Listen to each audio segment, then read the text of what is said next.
começar em mim.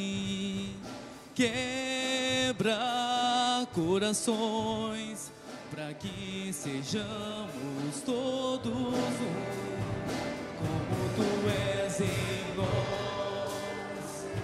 A começar em mim. Quebra corações e sejamos todos um,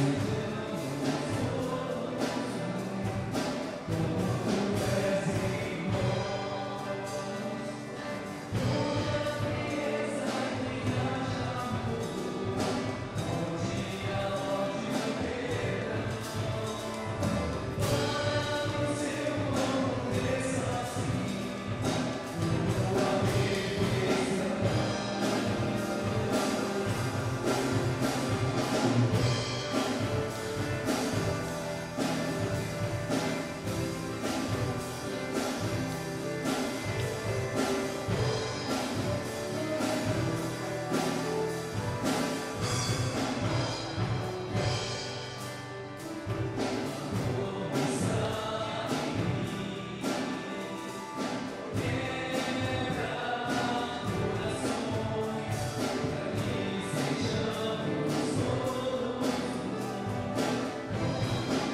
nós. Toda criança minha chamou, onde a ódio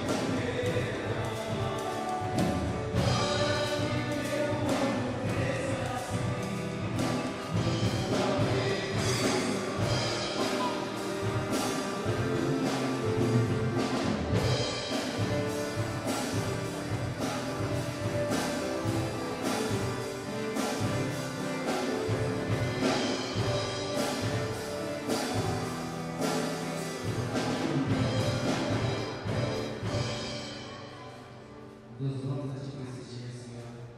Para o seu amor desça assim, tua perfeição. Nossas vidas, ó Deus, louvamos a Ti por Senhor permitir que nós estarmos aqui, ó Senhor, mais um dia para escutar a Sua palavra, Senhor, para contemplar a Tua glória, Deus. Venha nos abençoar, ó Pai, venha abrir nossos corações para recebermos a palavra essa noite, ó Pai, e essa manhã, ó Deus, em nome de Jesus, Senhor, amém.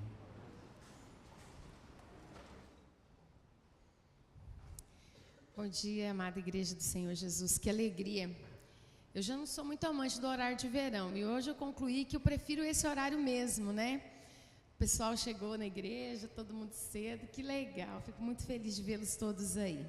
Vamos abrir a palavra do Senhor em 1 Tessalonicenses, capítulo 5. As crianças também, não é difícil não. Vai lá, 1 Tessalonicenses.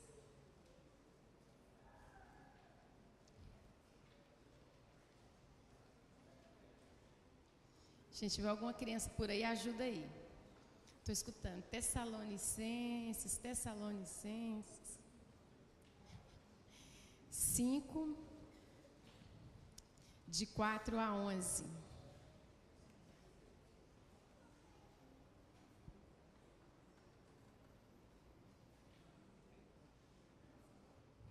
Só informação. A UCP começou seus trabalhos ontem à tarde e a gente está estudando a ordem da Bíblia, os atos da forma cronológica, e aí as nossas crianças precisam conhecer a ordem dos livros da Bíblia. Então a gente tem que estar sempre ajudando eles aí, que eles precisam encontrar esses livros menorzinhos. Então é para treinar mesmo, vamos lá. Versículo 4 a 11. A necessidade de vigilância. Mas vós, irmãos, não estáis em trevas, para que esse dia, como ladrão, não vos apanhe de surpresa. Eu acho que não é esse texto que eu queria ler, não.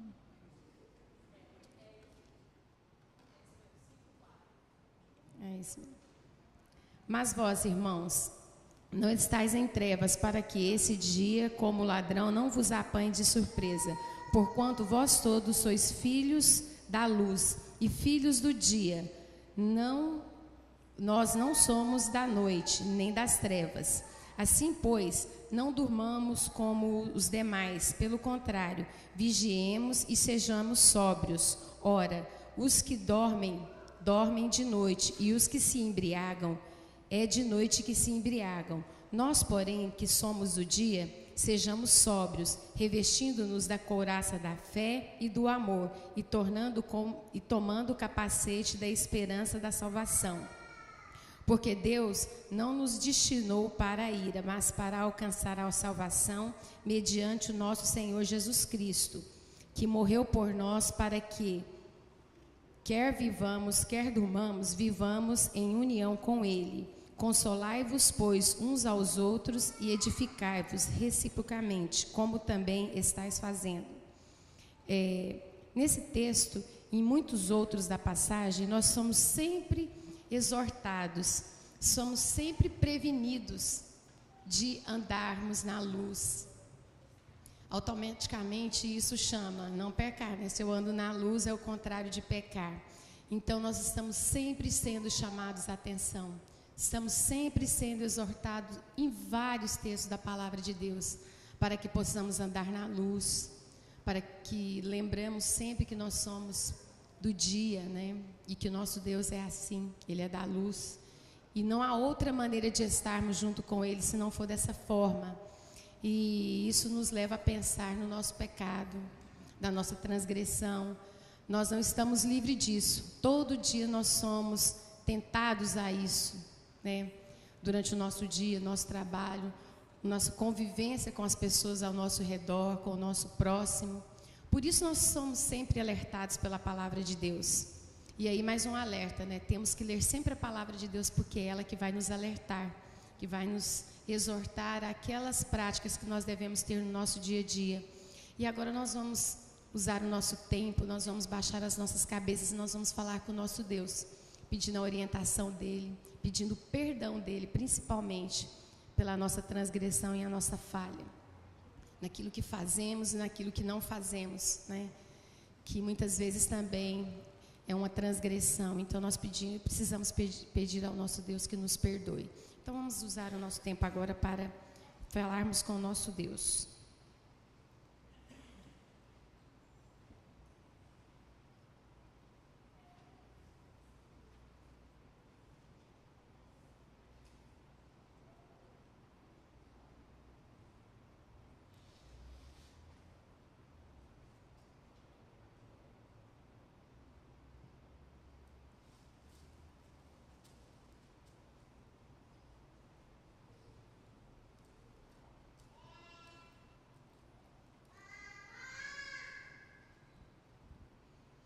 Deus querido, atende o nosso clamor nesse momento, ó Pai. Nosso clamor de perdão, ó Deus, pelas nossas faltas, as nossas transgressões todos os dias. Senhor, ajuda-nos, ó Deus, a enxergar o nosso pecado. Não permita, ó Deus, que a nossa mente seja cauterizada por ele. Ajuda-nos, ó Deus, com teu Espírito Santo, para que possamos, ó Deus, andar de acordo com a tua palavra. Ajuda-nos, ó Deus, a sentir necessidade de conhecer, ó Deus, a tua palavra, para que possamos ser por ela, ó Deus, exortados, para sermos por ela alertados, ó Deus, quanto à tua vontade para as nossas vidas. Nos ajude, ó Deus, porque nós precisamos de ti. Nos perdoe, ó Pai, em nome de Jesus é que te pedimos. Amém. Vamos nos colocar de pé agora e vamos cantar o hino de número 79. Nessa manhã, a Eliana vai estar conduzindo o hino para nós.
Ainda de pé, gostaria de convidá-los a abrir as suas Bíblias no Salmo 115. Salmo 115, nós vamos fazer essa leitura todos juntos a uma só voz.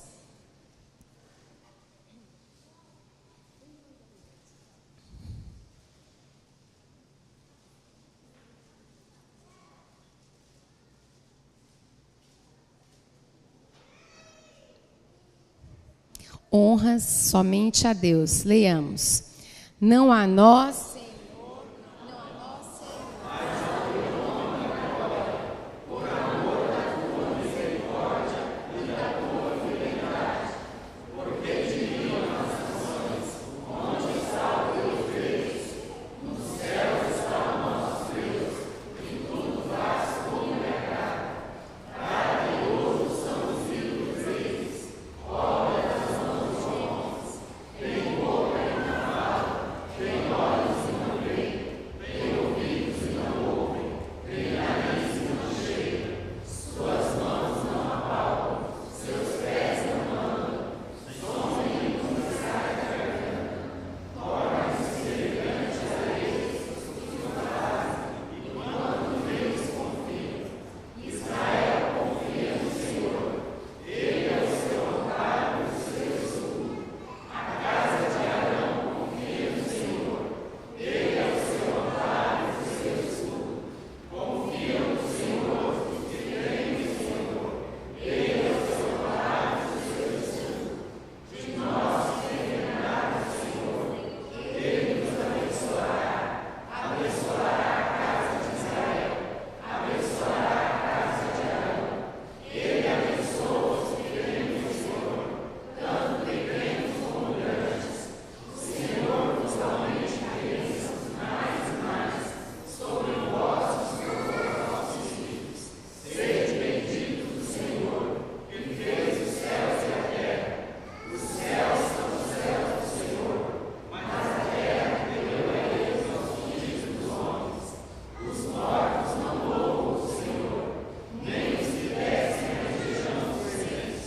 Nós, porém, bendiremos o Senhor, desde agora para sempre.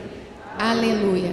Nós, porém, bendiremos ao Senhor, cantaremos ao Senhor com a nossa voz, com a nossa boca, com o nosso coração. Então vamos continuar adorando ao nosso Deus.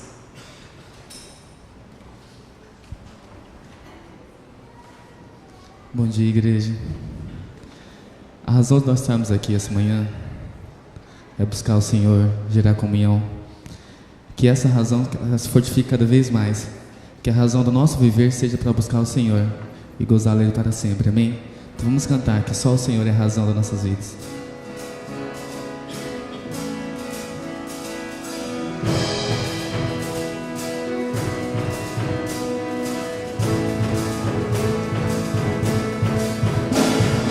És tu única razão pra minha adoração, ó Jesus. És tu única esperança.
Somos gratos, ó Pai, pelo seu carinho, Senhor Jesus, pela sua misericórdia, ó Pai, que se renova a cada dia, ó Deus, que a gente possa gerar comunhão com o próximo, ó Deus, que a gente possa parar de olhar o rio do próximo, Pai, e olhar para si mesmo, Senhor, que nós possamos toda manhã nos avaliar, ó Pai, e ver onde erramos no dia anterior e possamos fazer novamente, ó, não fazer novamente o que nós fizemos, ó Deus, esteja nos capacitando, ó Pai, nos esteja orientando, nos dando discernimento, ó Pai, porque nós queremos viver em Tua presença, ó Pai, queremos mais de Ti a cada manhã, ó Deus, amém. A igreja pode se assentar. Hoje nós vamos ter uma mudança aqui no nosso procedimento. A direção da escola dominical pediu o pastor para ele ceder para a gente esse momento que deveria ser a pastoral agora de manhã, para que a gente pudesse trazer para a igreja algumas informações sobre a nossa escola dominical, sobre o nosso funcionamento, para que todos entendam o processo, e quando isso acontece é muito bom, né? E aí, quando você tiver sugestões, você pode nos ajudar. Primeiramente, eu gostaria de chamar aqui à frente a diretoria, quem está trabalhando esse ano na escola dominical. A Doia desde o ano passado, vem cá, Doia. Nós temos esse ano com a gente o Cristiano, que está aqui na frente, que vai ficar em pé também. Nem precisa, porque já é grande, mas eu vou insistir para que ele fique de pé aqui conosco, vem aqui na frente. E a Maristela. Acho que não estou vendo ela. Ela não está. Então vou dizer um pouquinho do papel de cada um aqui. Eu e a Doi, nós ficamos aqui na direção, cuidando da abertura da escola dominical, e a gente chega aqui, a gente olha se ali está tudo certo, se vai funcionar a sala nos lugares adequados, e a gente também tem a responsabilidade de, junto com os professores, buscar o melhor ensino para todos nós aqui na escola dominical, né? Em relação a material didático, a gente cuida do cumprimento desse material didático, a parte bem burocrática, assim, aparentemente, assim, às vezes um pouco chata, mas ela é muito importante para a vida da igreja, porque seria terrível, né? Se todo ano você chegasse aqui no primeiro ano, fosse a lição que você estudou o ano passado, né? Seria terrível. Então, a gente tem um zelo com essa situação dos currículos aprendidos na escola dominical. Então, esse ano a gente vai chegar num ponto muito bom, porque todo o trabalho que a gente faz com um grande grupo, ainda mais aqui no nosso meio, que é um trabalho, né, voluntário, a gente está aqui para servir ao Senhor, que não é tão voluntário assim. Eu digo aqui na igreja porque nós não temos uma obrigação de horário, de dias da semana para estar aqui, para executar esse nosso trabalho. Mas nós vamos, a partir desse ano, tentar deixar toda a questão da escola dominical, ela toda informatizada. Por isso, nós pegamos a pessoa do Cris, porque ele entende bastante desse assunto aí, da parte de informática, que eu não entendo nada também, né? Não entendo nada. Então, ele vai nos ajudar bastante em relação a isso. Então, daqui 2, 3 anos, se vocês quiserem conhecer todo o currículo que já foi estudado na escola dominical, vocês vão pedir informação para quem estiver lá na secretaria, vai ter tudo lá já organizado, cadastrado, para a gente, ao longo dos anos, ter tudo assim bem guardado e registrado, vai ajudar o pastor ali, quem estiver com ele também. E outra coisa muito importante é a questão do horário. Então, assim, tem sempre pais bravos com a gente. Quem está cuidando desse horário, então, eu quero dizer para vocês que o nosso horário é 9 horas de início, né? Então, 9 horas de início aqui no templo, tá, gente? Né? Então, a gente, às 9 horas, pretende todos os dias, a não ser que aconteça alguma coisa além das nossas forças, a gente vai começar atrasado. Mas, fora isso, a gente pretende começar às 9 horas. E o nosso período aqui, até a divisão de salas, já estabelecido na reunião de professores, junto com o pastor, junto com a direção da escola dominical, é que, no máximo, às 9h40, nós estejamos encerrando aqui e nos dirigindo para as nossas salas. E a gente está prevendo um período de 10 minutos para que todos estejam dentro das suas salas. Aí vou abrir um parêntese e vou falar com a moçada. Tem uma turma também maiorzinha também que é assim, fica por ali bebendo água, procurando café, colocando a conversa da semana em dia e demora muito a entrar na sala. Aí o professor tem que fazer a chamada, se organizar para começar a aula. E aí o nosso horário vai se estendendo e a gente não cumpre aquilo que é o planejado. Então o planejado é gastar uma média de 10 minutos nesse percurso daqui até chegar na sala, está todo mundo sentado. E aí o professor começa a aula e 20 para as 11 a gente dá o primeiro sino. e 10 para as 11 a gente dá o segundo sino. O professor ainda tem uma tolerância até 11 horas. 11 horas a gente quer que todo mundo termine a aula, né? Aí você dá uma esticada no pescoço assim, que aí quem está dando aula lembra que deu 11 horas, né? E a gente está tentando, de alguma forma, também avisar desse período dos 20, os 10 minutos antes, para que a aula seja encerrada, as perguntas sejam feitas. E se em relação a isso você perceber alguma coisa que pode ser melhorado, ou que pode, né, resolver algumas questões que existem em relação a isso, você pode procurar qualquer um de nós, ao pastor, que a gente vai estar ouvindo a sugestão de todo mundo. Então, em relação ao funcionamento, é isso aí. Em relação ao que a gente traz para a escola dominical, é importante eu dizer isso. Eu devo trazer a minha Bíblia, a minha revista, né? As crianças têm uma pastinha. Quem tem uma pastinha aí para me emprestar? Aí, essa aqui, ó. Essa aqui hoje, o dono dessa aqui, eu não sei quem é, vai poder me procurar. Eu estava sem essa pastinha. Agora eu já tenho pastinha para trocar. Quem tem uma bem velha, com zip ruim, igual essa, já pode me procurar, que eu já fiz novas pastas. Alguém me falou assim, nossa, mas dá para você mudar a cor dessa vez? Eu falei assim, ó, não dá para eu mudar a cor. Eu fiz dessa cor porque é bem difícil de perder essa cor aí. Outra cor, assim, é mais fácil de perder. Essa é bem difícil, identifica ali, tem o lugar para o pai pôr o nome da criança, da sala dela. Então, a gente já tem bolsa. Eu pretendo trocar a velha pela nova, hein? Tá? Então, você vem com a velha para trocar por uma nova, certo? Não vem mão abanando, eu quero uma não, porque eu preciso analisar a situação da sua pasta para te dar uma pasta nova. Tá bom? E quem não tem ainda, eu vou dar, tá bom? Se for adulto que sentir interesse de ter uma, eu também não me importo em ceder, não, tá bom? Se algum adulto quiser também, eu dou para você transportar a sua Bíblia, a sua revista e não perder nos armários de casa. Porque sempre tem quem perde as revistas nos armários de casa. Então, eu também posso ceder para quem sentir o desejo de ter, tá bom? Esclarecimento sobre isso, porque, amados, é muito importante que as crianças venham para a igreja com as suas Bíblias, suas revistas e as suas tarefas prontas. Nós, família, pai, mães, estudantes, nós temos o maior esforço, a maior dedicação com as nossas coisas da escola, da nossa faculdade, dos nossos filhos, que eles não faltem aula, que eles não deixem material em casa, com as coisas seculares. Nós precisamos ter esse mesmo interesse, esse mesmo amor pelas coisas da vida espiritual dos nossos filhos, pela nossa vida espiritual, né?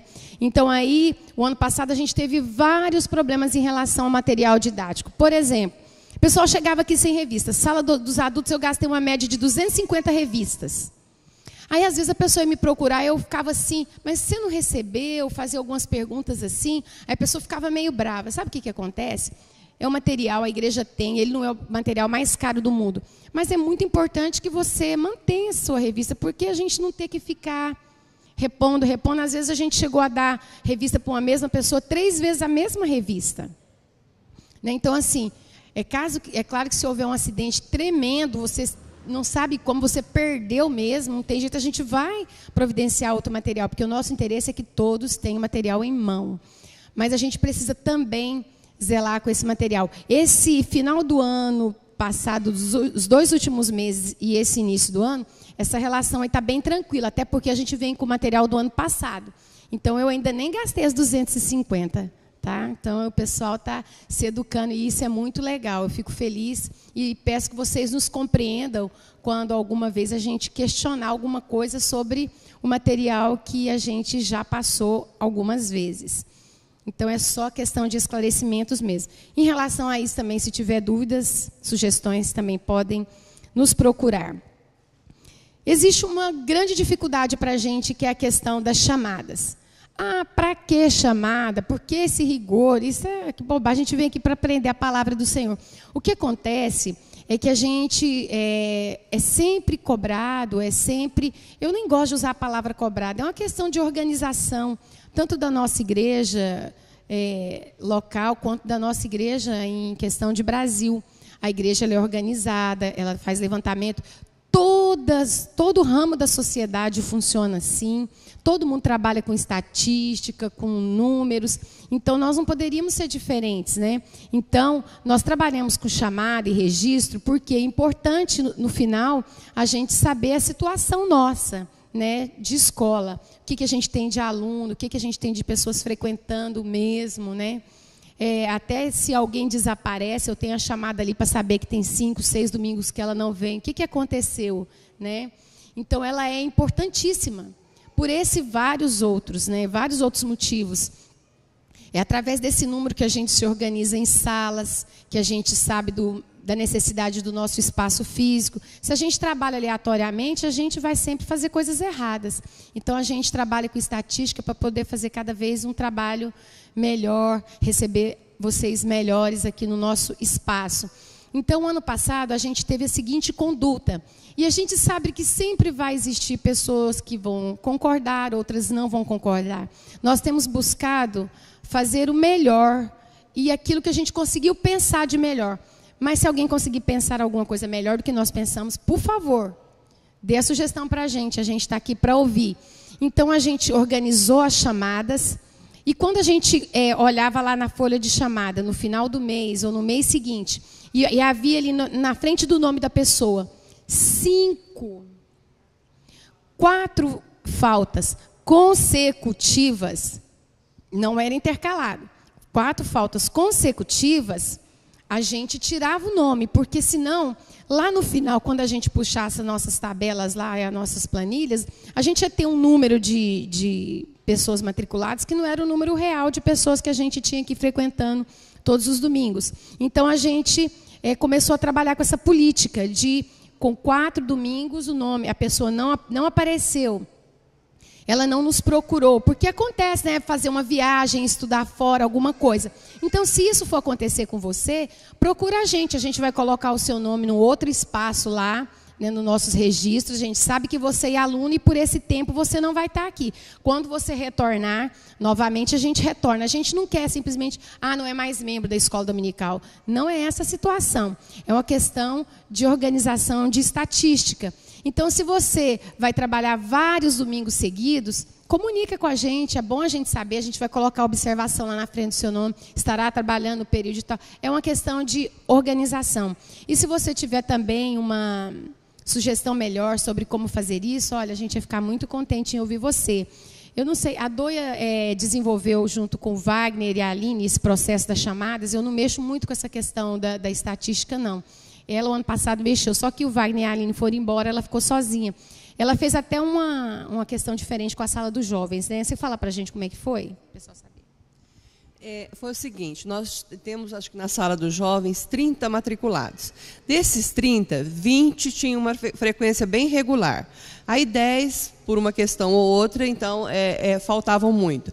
Aí nós, então... fizemos o seguinte, esses 10 que faltavam, nós não tiramos da lista de chamada, mas nós colocamos embaixo, não como visitas, porque não eram visitas, né, mas um grupo à parte. Justamente por isso, para não pesar muito na estatística, porque 30 alunos, aí vinham 15, 10, ficava com 50%, uma sala grande, e aí a gente chegou, então, nesse acordo. Nós colocamos todos os nomes abaixo daqueles que vinham regularmente, mas não entravam, então, na estatística. Tá, naquele ranking de presença. Também, se alguém tiver alguma ideia melhor, pode estar passando agora, para o Cris, né, Cris? Você que vai lidar com isso, pode brigar com ele. Ele que vai queimar o cérebro com os números, né?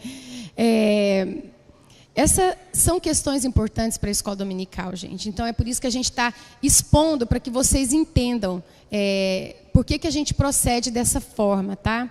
Então, a gente vai aí estar durante o ano desenvolvendo essas coisas. A gente está aberto a qualquer sugestão. A gente entende que, às vezes, chegar lá na igreja e o nome da gente não está na chamada é chato, né? Mas procura a gente, tá? Para a gente resolver da melhor maneira possível. A gente não tem interesse nenhum em perder nenhum aluno sequer. Bem pelo contrário, a gente quer muitos alunos, muito mais, né?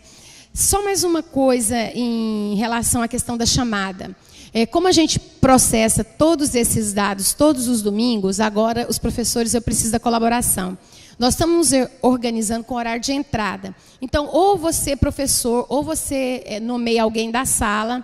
No início da escola dominical, a gente já vai deixar a chamada lá dentro da sala. Então, você tente fazer essa chamada o mais rápido possível e mandar de volta lá para a secretaria da igreja. toda preenchida, Bíblia, revista, visitante, tudo direitinho, alguma observação abaixo, vai ter o espaço lá, porque nós precisamos processar esse dado. Se vocês demoram, manda para a gente no final da escola dominical, a gente não consegue fazer, aí o pessoal tem que levar mais uma tarefa para casa, e não é esse o nosso objetivo. A gente pretende deixar o nosso relatório da escola dominical pronto todos os domingos aqui no final da escola dominical. Então, eu vou pedir que vocês colaborem com a gente em relação a isso.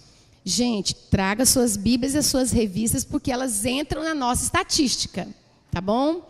Se eu ficar ouvindo o professor e não trazer revista, a gente aqui fica, oh meu Deus, cadê as revistas? E porque ela entra na nossa estatística. Então, crie o hábito de carregar a sua Bíblia, a sua revista, de acompanhar o estudo, de aprender com ele, ler em casa para você poder, né, chegar aqui, se você tiver dúvida, você já deu uma lida, já pensou sobre aquilo. É muito importante que você traga o seu material.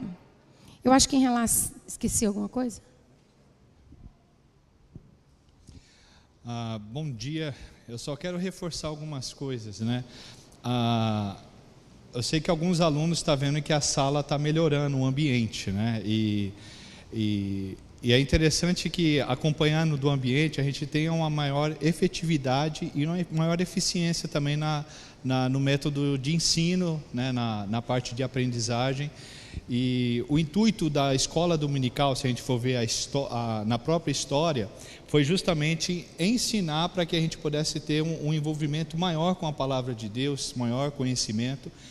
E para isso, né, na estrutura que nós temos hoje, a gente vai precisar padronizar algumas coisas. E isso vai ajudar, porque aí a gente vai saber qual é a participação da igreja, né, dos amados irmãos, com relação à escola dominical.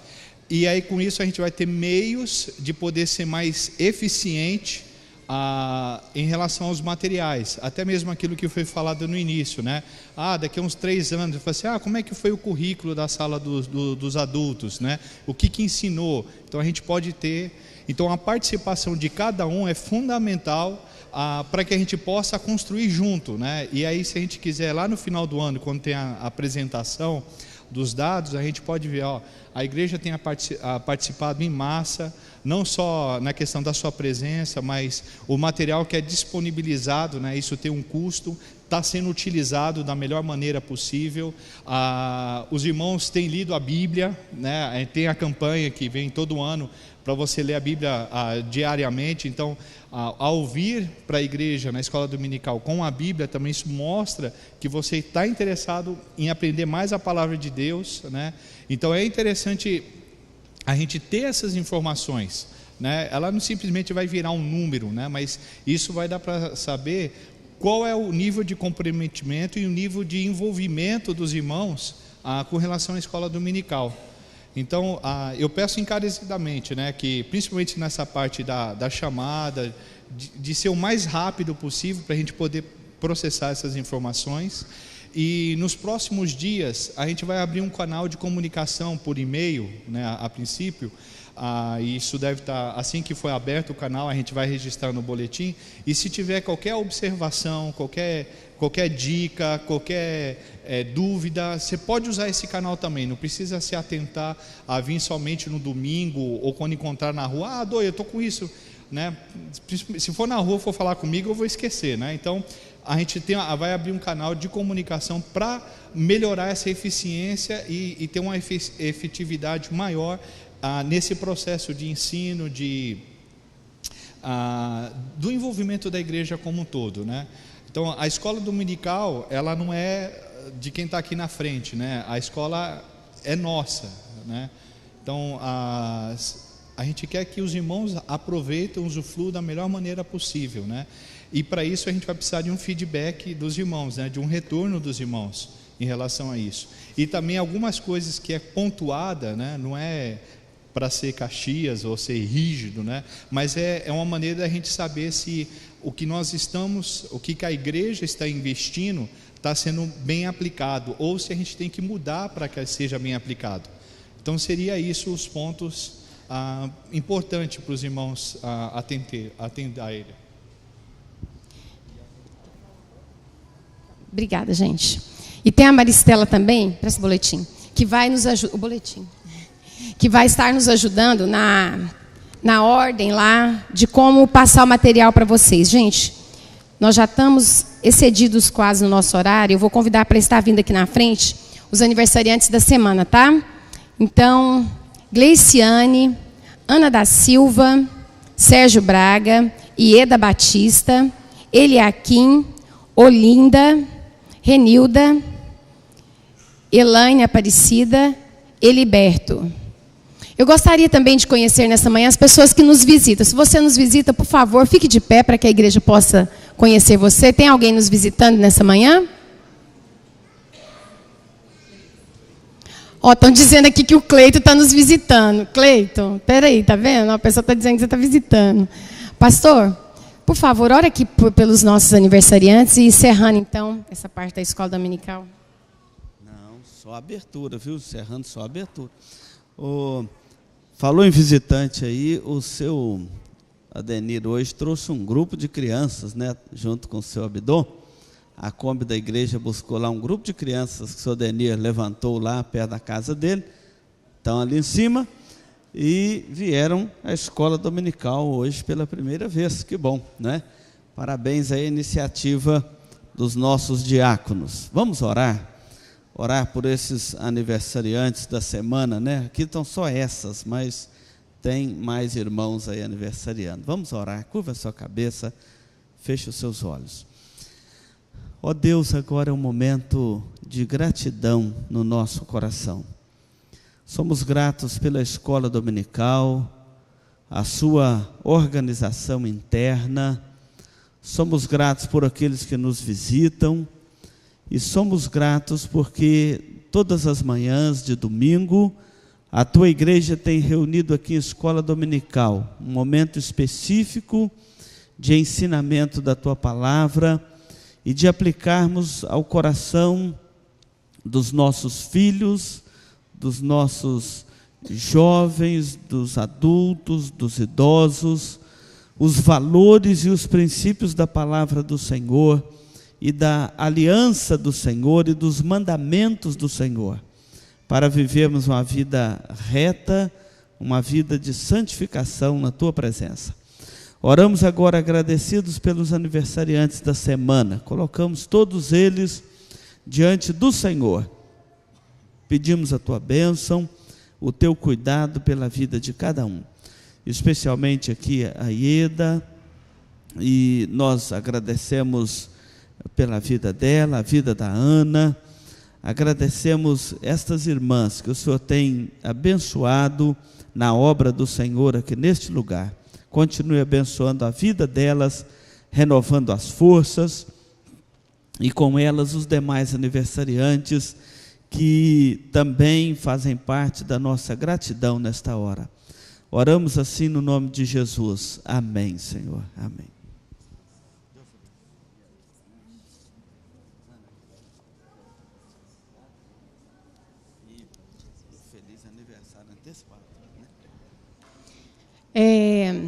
O Gustavo, pessoal, esse ano ele está trabalhando aqui na igreja como evangelista, ajudando o reverendo nos seus trabalhos, e ele vai trabalhar muito próximo com as sociedades internas.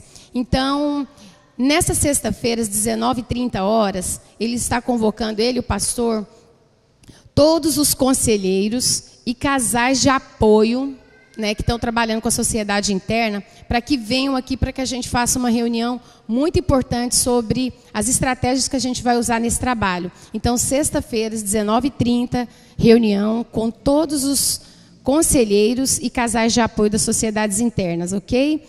Então, nós vamos para as nossas salas, só lembrando, os jovens e adolescentes vão estar com o Gustavo na sala que é dos jovens, está sem porta e sem janela, mas tem cadeira, mesa e professor. Então, vocês vão para lá, que Deus abençoe. Os alunos do João e da Thaís vão para a sala onde é dos adolescentes. A Ana vai para a salinha, essa daqui, e a Jéssica para daquela dali. Vamos lá que eu mostro onde é. Bom domingo. Vão para a sala, vou para lá. Os pré-adolescentes vão comigo. Tem lugar para vocês.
Meus irmãos, quem quiser chegar para mais perto aqui do professor, esse professor agradece, né? Quem quiser ficar mais pertinho aqui, né, Marta? Esse professor agradece aqueles que estão mais lá atrás, chegarem aqui mais à frente. Para nós iniciarmos a nossa aula, no domingo passado nós tivemos o acampamento e a aula que foi dada pelos professores, o Dr. Mário e o presbítero Milson. E hoje eu brinquei com o Milson, quase que eu liguei cedo para um deles aí, porque pensei que as coisas iam dificultar. A Senilson passou mal essa madrugada, eu tive que ir com ela lá para o hospital, e das 3h30 até quase 6 horas da manhã, ela tomando um soro, uns medicamentos lá. É uma dor muito forte que ela está no estômago. Mas deu certo, deu para vir. Hoje nós vamos estudar a lição de número 9, não é isso, doutor Mário? A lição de número 9. Essa série de estudos que nós estamos fazendo no livro de Atos dos Apóstolos. Deixa eu falar uma coisa aqui para os irmãos. A Bíblia diz assim: errais por não conhecer as Escrituras nem o poder de Deus, não é? Então, conhecer as Escrituras é uma necessidade nossa, que através dela nós vamos conhecer também o poder de Deus, né? A pessoa de Deus, o ser de Deus. Como é maravilhoso conhecer a Deus. Daniel diz que o povo que conhece o seu Deus se torna forte e ativo. É bonita aquela expressão de Daniel, né? O povo que conhece o seu Deus se torna forte e ativo. Ativo aí pode ter duas conotações, né? Ativo no sentido de que não fica sendo enganado aí, né? No contrário de bobo, né? Fala, se não é bobo, é ativo, não é assim? E ativo no sentido de atuante. Eu acho que é o segundo, né? Que é aí. Embora a cultura aplicada por Satanás deixa os homens muito bestas, né? A expressão da besta lá do Apocalipse deixa os homens muito bestas. E quem viu televisão esse dia viu como tem homem besta aqui em Dourados. Não sabia que tinha tanto homem besta assim aqui em Dourados, viu, Laércio? Seus conterrâneos, né? O caboclo, uns homens de respeito na sociedade. Da carnaval o cara se veste de mulher, de joaninha. É uns negócios meio esquisitos, né? Então tem isso tudo por aí.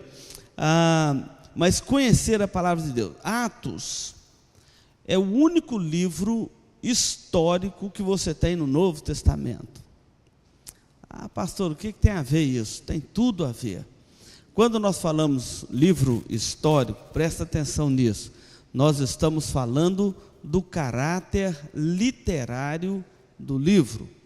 Ele é de caráter literário histórico. O que quer dizer isto? O livro de Atos é uma narrativa histórica. São os atos do Espírito Santo, são as atas da igreja primitiva. Ninguém gosta muito de ler livro de atas. Fim de ano a gente lê tanto livro de atas, eu mesmo leio, faz parte da atividade pastoral ler livro de atas. Das sociedades internas, chega lá no presbitério, a gente leva nosso livro de ata, alguém lê o nosso, a gente leu de alguém, né? As igrejas entregam o livro de ata no presbitério no fim do ano e é lido o livro de ata, não em público, comissões, né? E então o livro de Atos dos Apóstolos é o livro de atas da primeira igreja, da igreja primitiva. E nós estamos estudando. Então, quando você pega as epístolas de Paulo, as epístolas gerais, ali são livros doutrinários. Quando você pega o livro de Atos, não é um livro onde você vai fazer doutrina. Quem faz doutrina, e é isso que muitas igrejas têm tropeçado, tentado fazer doutrina para a igreja em cima de um livro que o caráter literário dele é histórico. Ele não está preocupado de discutir se o dom de língua é para falar hoje, se era para falar naquele tempo. Ele está apenas registrando que aqueles irmãos, quando o Espírito Santo desceu, conforme a profecia de Joel, eles falaram em línguas. Ele não está falando, é o registro histórico. Então, o caráter literário do livro. Nós estamos estudando o livro de Atos. Tem a nossa revista, são duas, nós estamos estudando o volume 1, depois vamos estudar o volume 2. E hoje nós vamos estudar um registro maravilhoso de Atos 9. Abre a sua Bíblia aí. Atos 9, e coincidiu aqui de ser a lição também de número 9, ficou até fácil, né? Que é a conversão de Saulo, Saulo de Tarso. Por incrível que pareça, ele era da tribo de Benjamim. O que isso te lembra? Nada, né? O que isso te lembra? Ele era da tribo de Benjamim, o nome dele era Saulo. Saul, o primeiro rei de Israel. Quando o povo de Israel pediu, dá-nos um rei, aí escolheram Saul, ele ficou até constrangido, ele falou, mas eu sou da tribo de Benjamim, a menor de todas as tribos de Israel. Saul é a tradução aí, é o mesmo Saulo, né? Então, ele era Saulo, era o nome grego dele. Se fosse hebraico era Saul, grego é Saulo, depois passou para o latim Paulo. As pessoas não entendem isso, mas por que a pessoa converte, tem que mudar o nome dele? Não, é uma variante de língua. É igual quando você pega o nome de Cristo. Lá no Antigo Testamento, no hebraico, é Messias, mas na língua grega é Cristo. E para a nossa língua não foi traduzido. O nome Cristo não foi traduzido. Ele foi transliterado. Então, pegou. O que é transliterar uma expressão, nome próprio, não se traduz, não é assim? Então, o que é transliterar? Você pega o nome lá na língua grega e coloca apenas as palavras correlatas daquela palavra grega na língua portuguesa. Então, é Cristo lá e é Cristo aqui, né? Mas é o Messias da língua hebraica, que traduzido quer dizer ungido de Deus, aquele que Deus ungiu ou aquele que Deus escolheu com um propósito específico de ser o nosso Salvador. Então esse Saulo ou Paulo é a variante aí do Saul, lá do hebraico, e também da tribo de Benjamim. Quer dizer, ele tinha o nome do primeiro rei de Israel, só que era um homem terrível. A gente só pensa no Paulo, mas deixa eu falar um pouquinho do Saulo, então. Era um homem terrível, terrível, sanguinário, cruel. Enquanto os outros tinham uma perseguiçãozinha assim, fraca com a igreja, ele tinha uma perseguição arrojada contra a igreja. Enquanto os outros toleravam, ele perseguia. Esse homem era terrível. Quando mataram Estevão, que foi a lição do domingo passado, ele não apenas consentiu na morte, consentir ali é dar o voto Minerva, é dar o voto maior de autorização. Ele era o chefe dos que mataram o Estevão. Saulo era o chefe dos que mataram Estevão. Você já pensou nisso? Ele que deu a palavra final, a pedreja. Vira as costas, eles jogaram a roupa no pé dele lá e apedrejaram Estevão. Ali, né? Virar as costas é o jeito de falar, né? Claro que ele estava vendo, contemplando aquela cena. E este homem era um perseguidor da igreja. E Atos 9 começa mostrando mais uma das suas investidas. Você já pensou, Paulinho, o que é entrar na sua casa, arrastar para fora você, sua esposa, as crianças, e se resistir mata, leva, arrasta, não leva arrastar, significa que não levavam com jeitinho, com carinho, né? Não é igual hoje que a imprensa vai filmar, né? Então vai com todo cuidado. Eu vi lá transferindo aqueles presos lá de Santa Catarina, que estão fazendo aquela arruaça lá, ainda transfere com um jeitinho, né? Então, arrastar aqui é levar na marra mesmo, não tem vontade, né? E matavam, prendia, e a situação não era boa. Eu fico imaginando esses irmãos, se você morasse em Damasco nesses dias e soubesse assim: Saulo pegou carta com as principais autoridades de Jerusalém para perseguir os cristãos e está vindo para Damasco. Já pensou você com a sua família morando em Damasco e sabendo que estava vindo na sua direção, não era passeio, estava vindo numa diligência, Saulo com a sua equipe sanguinária, na direção da sua cidade para perseguir a igreja, você era o alvo principal dele, como que você se comportaria, né? É o que está acontecendo aqui em Atos 9. Eu quero que você acompanhe esta leitura, aí eu vou ler os versos de 1 a 9, e depois nós vamos orientando o restante da leitura. Saulo, respirando ainda ameaças de morte contra os discípulos do Senhor, dirigiu-se ao sumo sacerdote e lhe pediu cartas para as sinagogas de Damasco, a fim de que, caso achasse alguns que eram do caminho, era a expressão para descrever a igreja naqueles dias, assim homens como mulheres, os levasse presos para Jerusalém.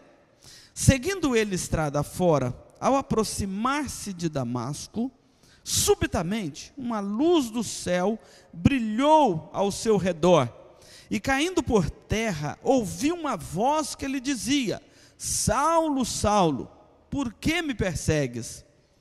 Ele perguntou: quem és tu, Senhor?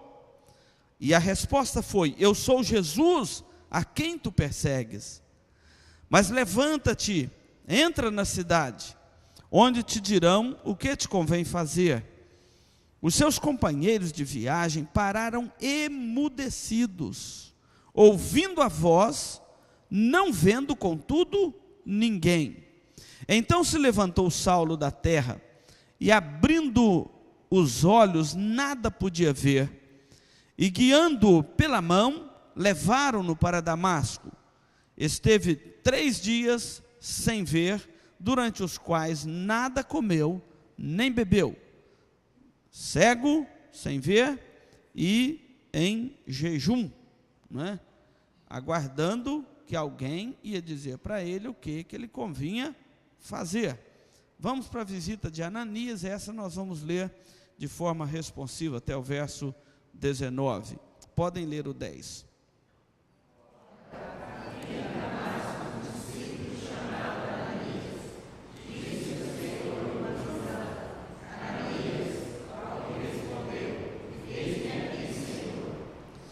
Então o Senhor lhe ordenou: dispõe-te, vai à rua que se chama Direita, e na casa de Judas, procura por Saulo, apelidado de Tarso, pois ele está orando.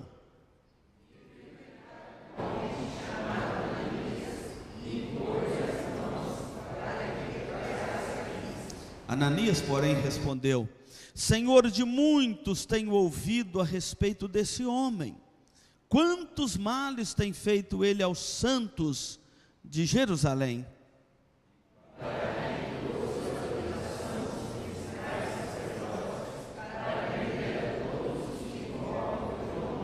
Mas o Senhor lhe disse: vai, porque este é para mim um instrumento escolhido para levar o meu nome perante os gentios e reis, bem como perante os filhos de Israel.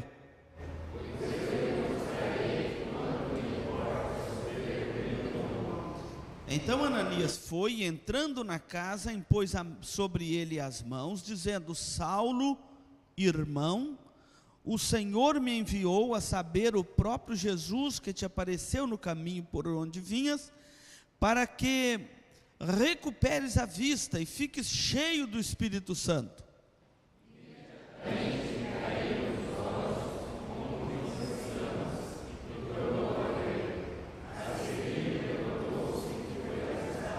E depois de ter se alimentado, sentiu-se fortalecido.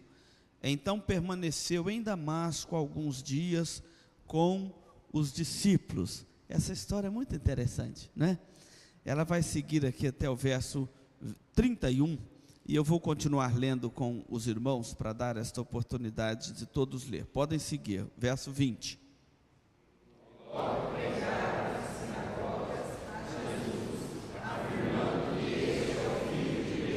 Ora, todos os que ouviram estavam atônitos e diziam: não é este o que exterminava em Jerusalém os que invocavam o nome de Jesus, e para aqui veio precisamente com o fim de os levar amarrados aos principais sacerdotes?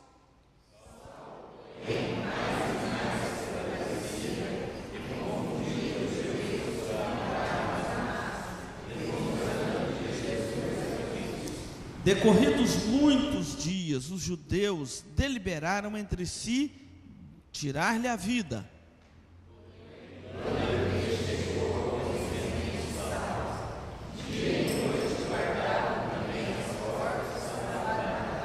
Mas os seus discípulos tomaram-no de noite e, colocando-o num cesto, desceram-no pela muralha.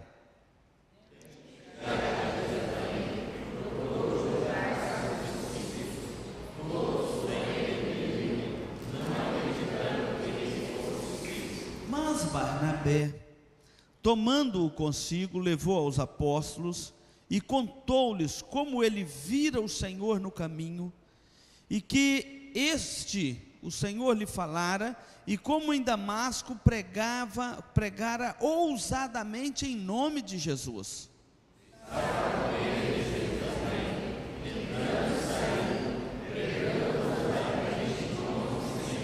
Falava e discutia com os helenistas, mas eles procuravam tirar-lhe a vida.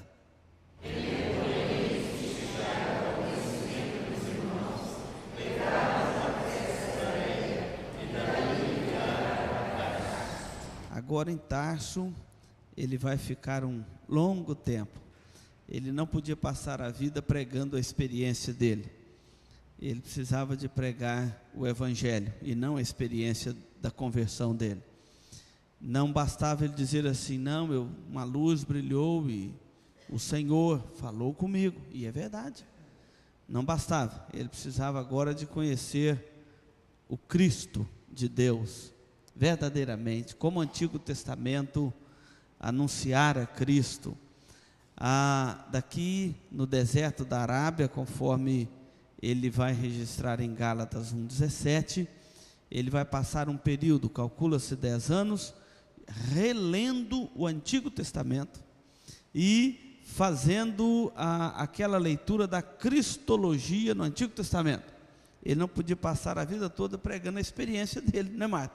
Seria muito limitado. Eu ia em Damasco, vou dar meu testemunho da conversão. Eu ia em Damasco e tal, uma luz brilhou. Ele não podia passar o resto da vida pregando, embora fosse um grande testemunho. Então, como o grande perseguidor fora convertido, e aquele que prendia os que pregavam a Jesus, que Jesus era o Cristo, aquele Jesus lá da Galileia era o Cristo, ele agora, o perseguidor, ele mesmo está pregando: aquele Jesus lá era o Cristo. Fica complicado para quem escutava, né? Como o grande perseguidor não foi preso, não caiu um raio do céu na cabeça dele e o matou, que poderia ter sido uma outra opção. Ele era o maior perseguidor da igreja naqueles dias, esse Saulo. Pelo contrário, ele foi convertido. A conversão, o milagre da conversão acontece na vida dele. Então, Atos 9:31 faz um registro, um testemunho muito interessante. Como o grande perseguidor agora fazia parte do caminho, então a igreja, na verdade, passou a ter paz por toda a Judéia, Galiléia, Samaria, edificando e caminhando no temor do Senhor e no conforto do Espírito Santo, crescia em números. Lucas achou interessante registrar que com a conversão de Saulo, a igreja passou a desfrutar de uma certa paz. Não que parou a perseguição, é porque não tinha nenhum outro tão atroz, tão cruel, tão amedrontador para a igreja, quanto este Saulo de Tarso. A conversão é uma coisa extraordinária, não tem milagre maior. Hoje em dia se fala muito de milagre, e não se valoriza a conversão. Esses dias alguém vendo aquele apóstolo Valdomiro, entrevistando as pessoas na televisão, aí veio uma senhora, aí falou assim: qual o seu milagre? Ela falou assim: é que eu era uma mulher, tinha um coração muito duro, e eu agora converti, eu sou uma nova criatura. Ele falou: não, qual o seu milagre? Ele falou: não, é que eu era uma mulher do coração muito duro, e agora eu aceitei Jesus como meu Salvador, e agora eu sou uma nova criatura. Ele falou: não tem milagre para contar? Então passa, o próximo. Quem me contou isso? Eu falei assim: tá no rumo, né? Hoje está desse jeito. A conversão não é mais o grande milagre. Isso é um desastre na pregação do Evangelho. Vocês não têm noção do que é isso na pregação do Evangelho. Porque o grande milagre, Arnaldo, ainda é a conversão. Imagina vocês, irmãos, quem pode fazer isto? Um homem cruel como Paulo, quem tinha coragem de pregar o Evangelho para esse homem? Ele registra no final de Atos a sua experiência, essa experiência da conversão, e ele chega a dizer assim, que ele ouviu uma voz que dizia: Saulo, Saulo, por que me persegues? Terrível coisa é recalcitrares contra os aguilhões. Ou seja, terrível coisa é na consciência da gente ficar lutando contra Deus na incredulidade, não é verdade? Muitos de nós passam período da vida lutando contra Deus na consciência, na sua incredulidade, e querendo manter a incredulidade. O maior milagre que pode acontecer é a conversão de um pecador. O Estado, por exemplo, tem o poder da coerção. O poder da coerção é de forçar a vontade dos seus cidadãos. Ninguém quer ser preso, é preso à força, não é verdade? E a Bíblia fala que não é à toa que o Estado carrega a espada, anda armado, para se defender e para defender os cidadãos, não é assim? Mas a igreja não tem o poder da coerção, da espada. Ela não pode, alguém transgrediu a lei de Deus, então vamos construir uma cadeia no fundo da igreja. Todo crente, todo membro da igreja que transgredir a lei de Deus será atrofiado naquela cadeia. Já pensou, Beatriz? A igreja não tem, hein? Aí nós vamos ter que fazer o culto na cadeia, né? A Beatriz está lembrando aqui. A cadeia fica muito barrotada, não é? Então, na verdade, não há esse poder. O grande poder que a igreja tem é o poder do Evangelho. Agora, as cadeias brasileiras recuperam os bandidos? Assassinou, a lei nossa diz que não pode matar, só umzinho, cada brasileiro tem direito de matar umzinho. Não pode ser animal, não, lontra, capivara, esses bichinhos não. Aí é preso e não tem fiança. Agora, um brasileirinho tem direito de matar um, né? Se ele for réu primário, ele responde em liberdade. É uma brincadeira, ninguém vai fazer isso. A lei de Deus não permite matar nenhum. É claro lá, não matarás, né? E não tem réu primário para a lei de Deus, não. É não matarás e acabou, né? Então, já pensou? Assassinou, é preso.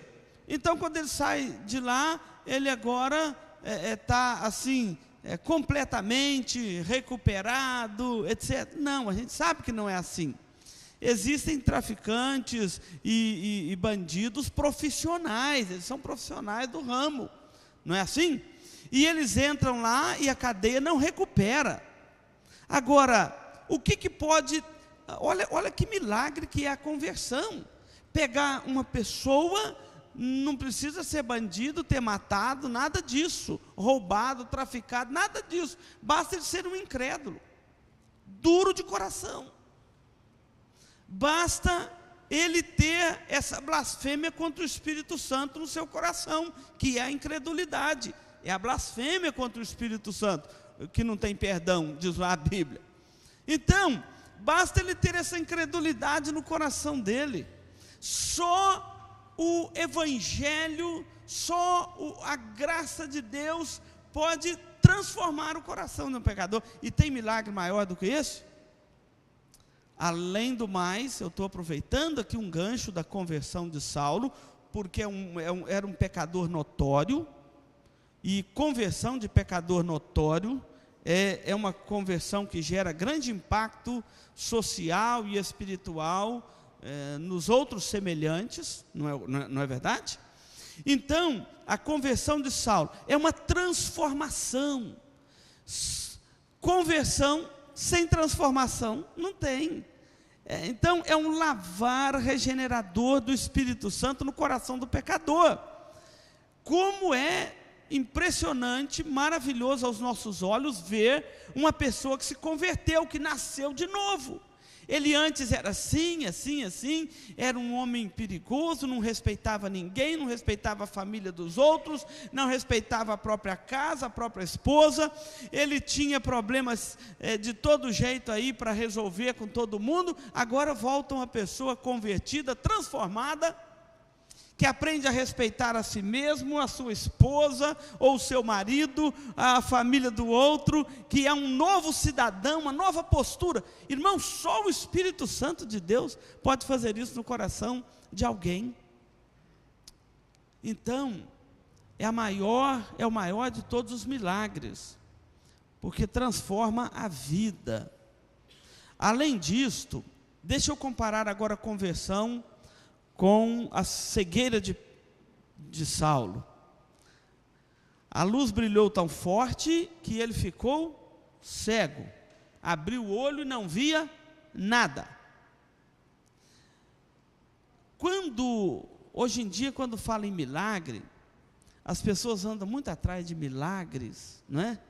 Então imagina, cura o cego, é um milagre, não é? Um cego voltar a ver. Doutor Mário é oftalmologista, você sabe como que é difícil tratar um olho, né?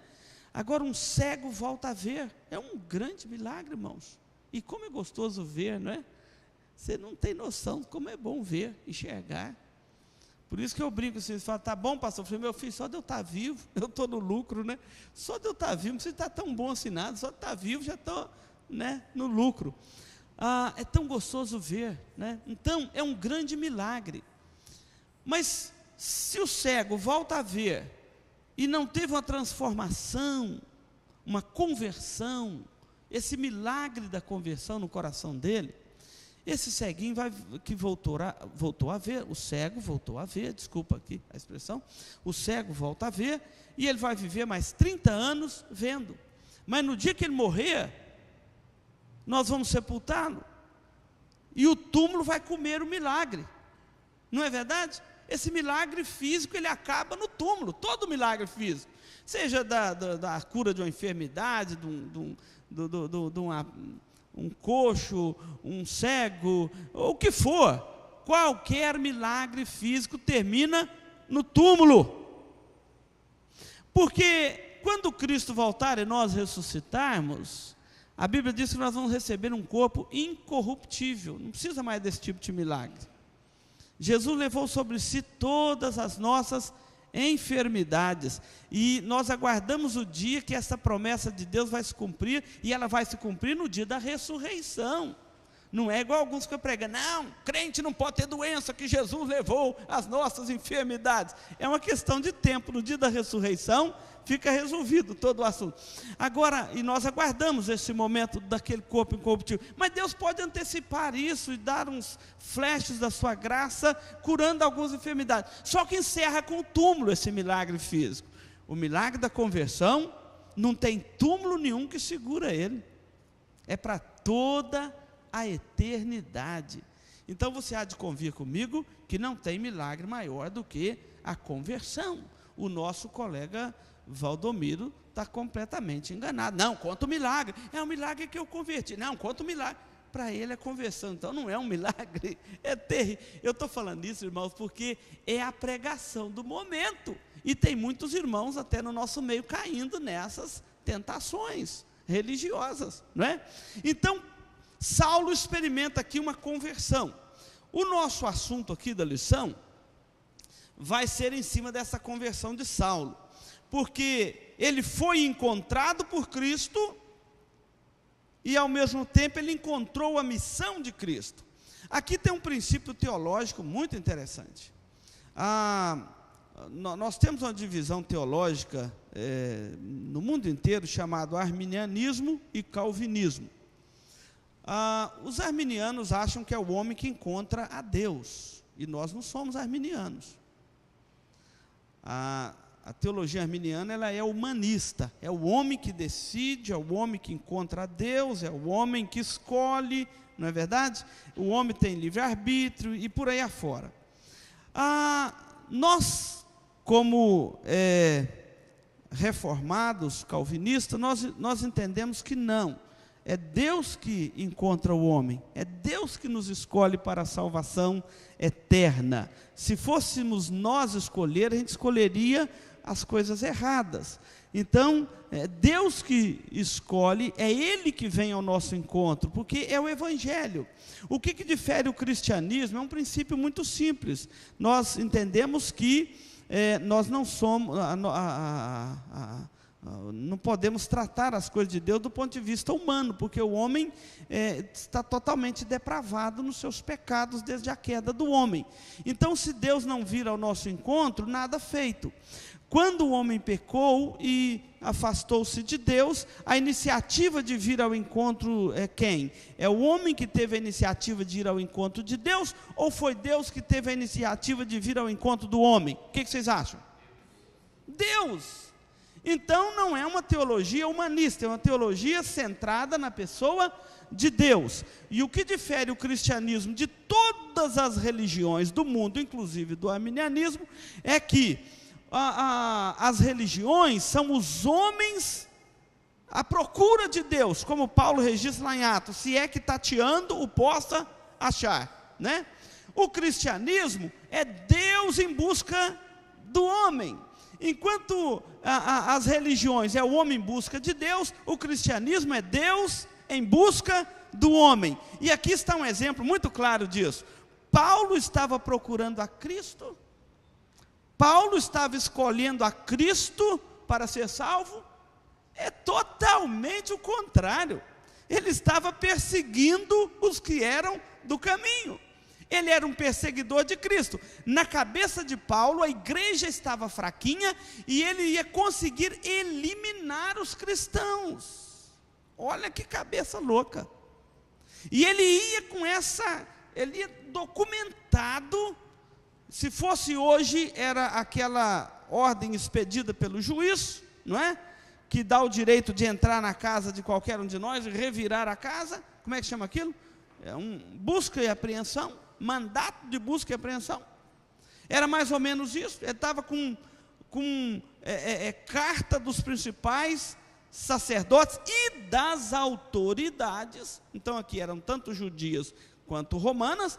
Ele tinha autorização para fazer o que quiser. Imagina esse homem na crueldade dele, no desejo de eliminar a igreja e munido de documento para fazer o que quisesse em Damasco. A situação, só Deus para socorrer aqueles irmãos, só Deus para interromper uma ação sanguinária desta em Damasco, e é o que ele fez. Agora, Paulo não escolheu a Cristo aqui, muito pelo contrário, a escolha dele é a escolha de todo homem caído, é de perseguir, de resistir e de se opor às coisas de Deus. Então aqui está uma clara demonstração de que não é uma escolha humana, mas é uma escolha divina, a salvação de uma pessoa. E diz aqui o texto, nesse relato, ele toma uma importância muito grande, porque Paulo, ele é alcançado, ele é encontrado por Cristo, e ao ser encontrado por Cristo, interrompido por Cristo nesse caminho de Damasco, ele cai por terra. Foi uma conversão dramática.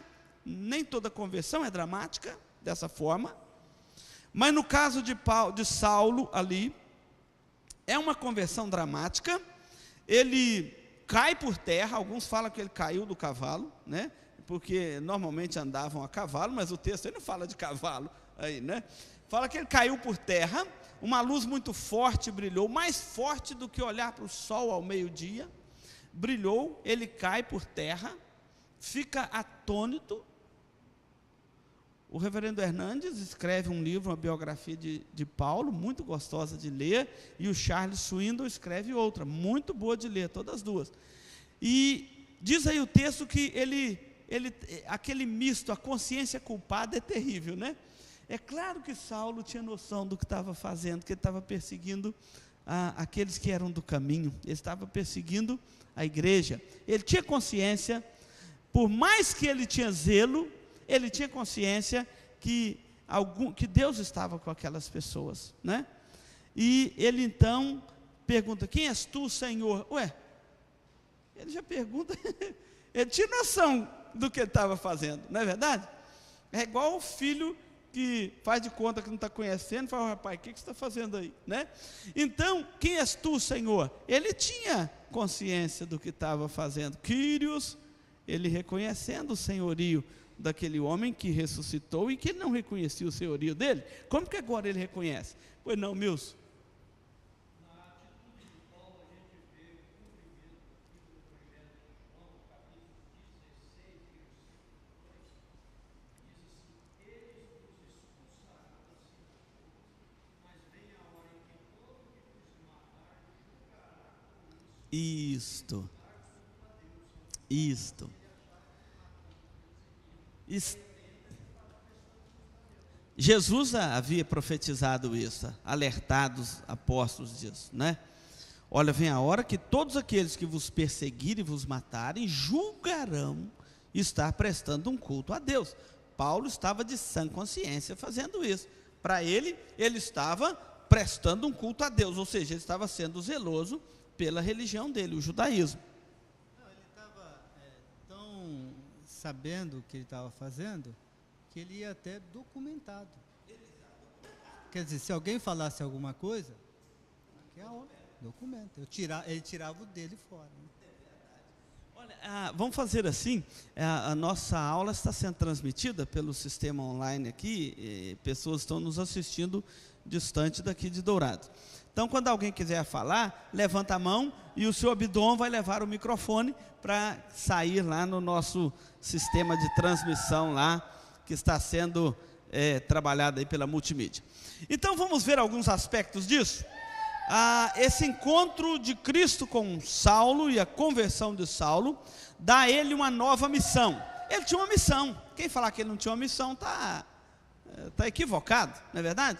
Qual que era a missão dele? Era perseguir a igreja. Era, né, a grande missão dele, e ele fez disso mais do que uma questão de honra. Ele era membro do Sinédrio e certamente ele, quando o Sinédrio estava discutindo o assunto, ele se prontificou para ser o cabeça-chefe dessas diligências para perseguir a igreja. Então era uma missão, né?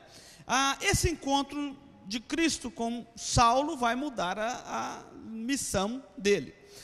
Os versículos aí desse primeiro tópico nós já praticamente discutimos, mas é bom lembrar aqui que ele era, então, só reforçando, um homem cruel, assassino, completamente alheio às coisas do Evangelho de Deus. Ele mesmo fala que agora ele entende e se considerava que ele era um blasfemo, perseguidor e insolente.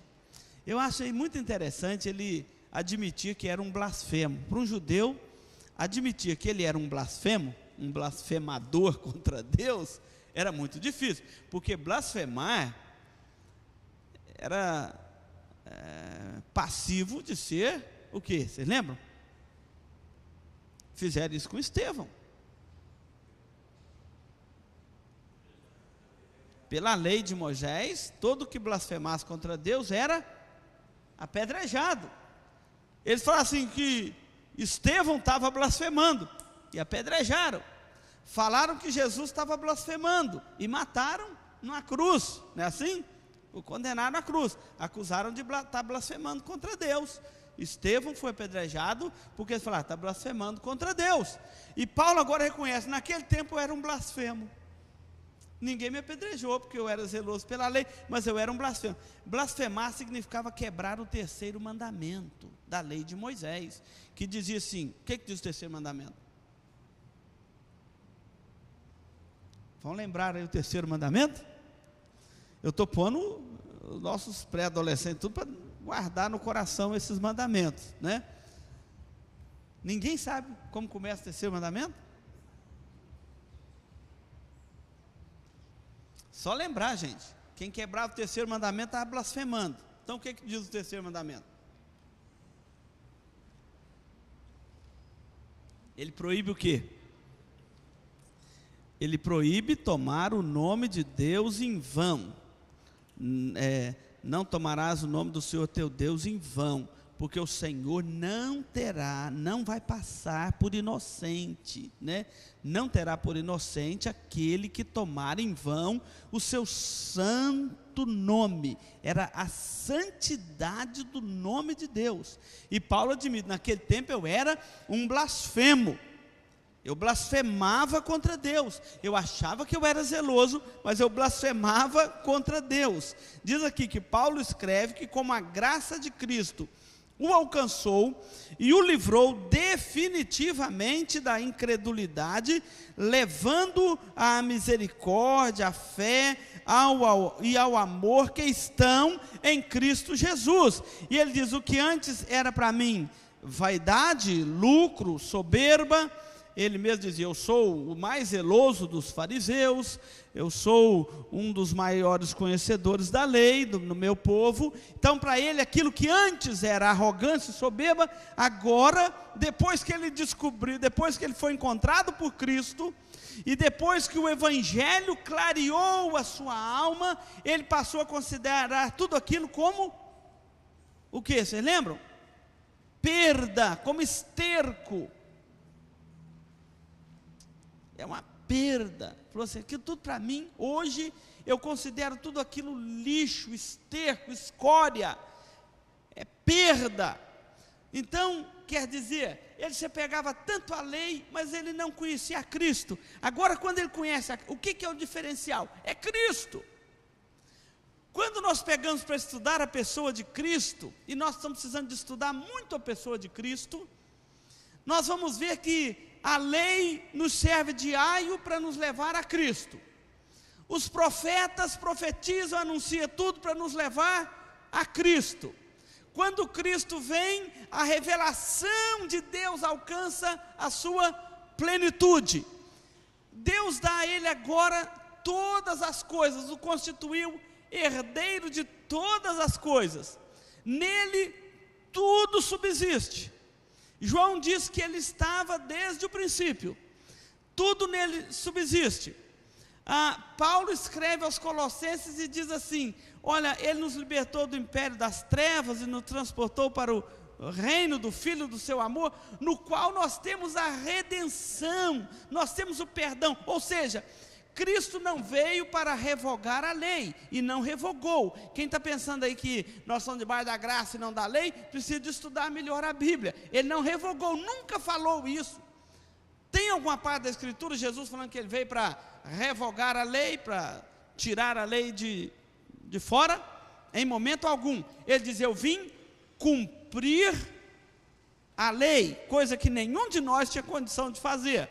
Então nele habita todas as coisas, as Escrituras se centralizam nele, e Deus dá a ele todas as coisas. E agora Paulo diz que nós somos co-herdeiros com Cristo.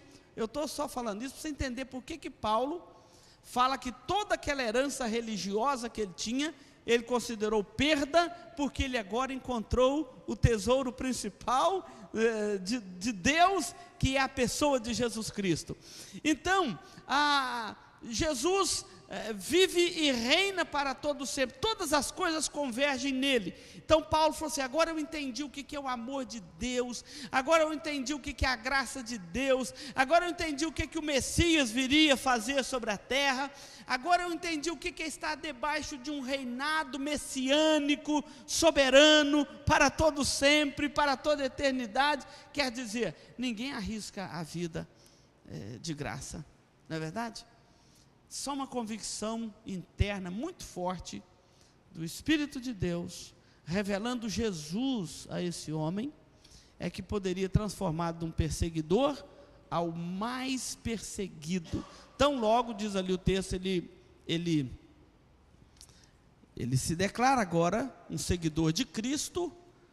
Os próprios judeus, colegas dele, de Sinédrio, resolvem por matá-lo, decidem por matá-lo. De Damasco, ele teve que sair pelo muro, num cesto, de madrugada, à noite, porque os judeus estavam vigiando as portas de Damasco, com o fim de matá-lo, porque realmente, um homem do calibre desse se converter, era para eles agora, para o judaísmo uma grande perda, e para o cristianismo um grande avanço, não é assim? Até aqui alguma pergunta ou colocação? Sim?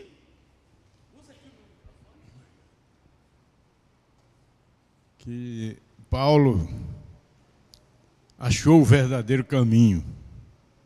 Ele era zeloso da religião, mas sem conhecimento de Cristo, de Deus. Fazia no mandato das autoridades, dos sacerdotes, fazendo como que fosse um serviço de grande zelo, e perseguindo aqueles que eram do caminho.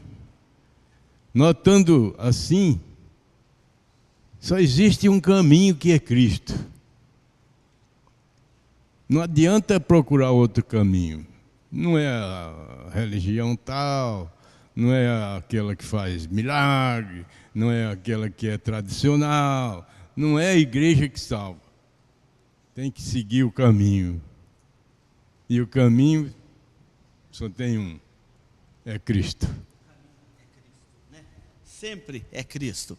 Bom, nós vamos seguir aqui agora para nós falarmos de uma coisa muito interessante, o problema da justiça própria. Esse é um problema seu também, não é só de Paulo não, é meu, é o problema da justiça própria. Paulo era um homem que buscava o Messias, todo judeu aguardava a vinda do Messias, né? E quando aqueles apóstolos de Cristo começaram a falar que aquele Jesus lá da Galileia, que eles tanto desprezaram, mataram numa cruz, e agora estava ouvindo falar e que ele ressuscitou no terceiro dia, e que estava vivo, subiu ao céu, e que ele era o Messias, aquilo indignou demais Paulo. Falou: que é isso? Nosso Messias será um homem poderoso. Agora vocês vão falar que aquele pau de arara lá da Galileia era o nosso Messias? Vocês estão equivocados, completamente equivocados, né? Falar que aquele Jesus lá da Galileia é o nosso Messias? Vocês estão loucos, né?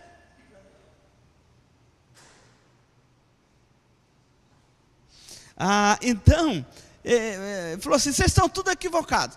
Paulo se alimentava de uma justiça própria, aquela justiça que vem da lei. Ou seja, nós também, irmãos, temos que tomar muito cuidado com esse assunto. Não tem coisa mais traiçoeira na nossa vida cristã do que a chamada justiça própria. Quando nós deixamos de confiar naquela justiça da cruz de Cristo e passamos a confiar em nós mesmos. Existe um princípio de evangelização chamado evangelismo explosivo. Alguém já ouviu falar nesse método evangelístico, chamado evangelismo explosivo? Alguns aqui já. É muito interessante. Agora, né?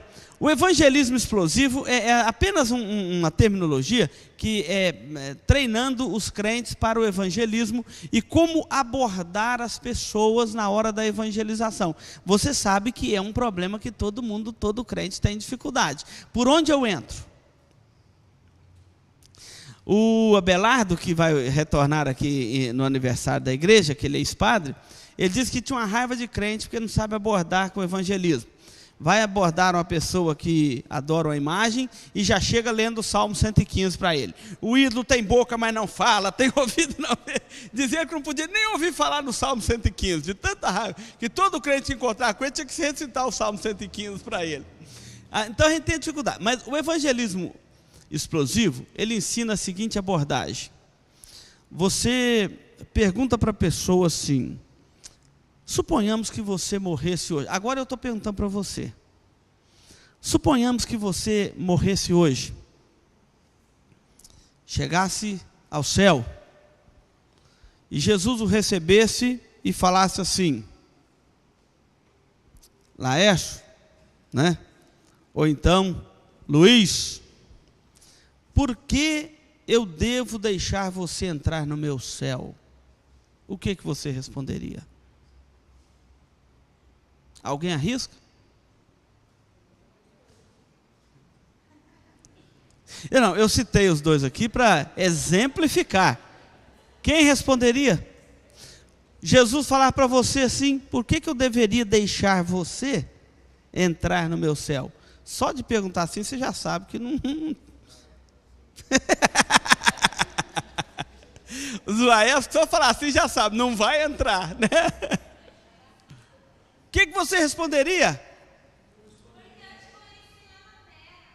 Ah lá, que eu te conheci lá na terra.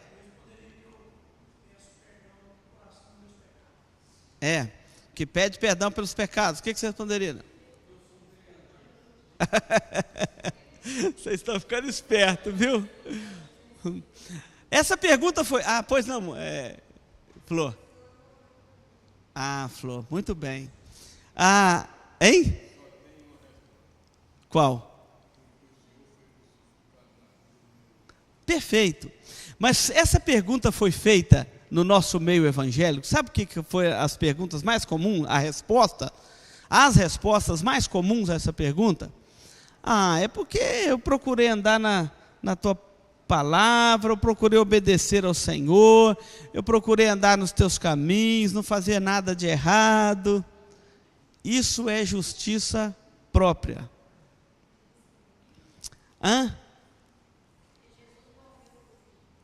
Porque Jesus morreu por mim. A única resposta que explica, nem justifica, a entrada de um pecador como você lá no céu, e como eu também, é o fato de que Cristo morreu para me salvar. A única coisa que eu posso dizer é porque o Senhor morreu para me salvar. Se o Senhor não tivesse morrido para me salvar, eu podia seguir a tua palavra, eu podia fazer o que quisesse, que eu estava fora do reino dos céus, né? O Paulinho quer falar aqui sobre o dom, empresta aí.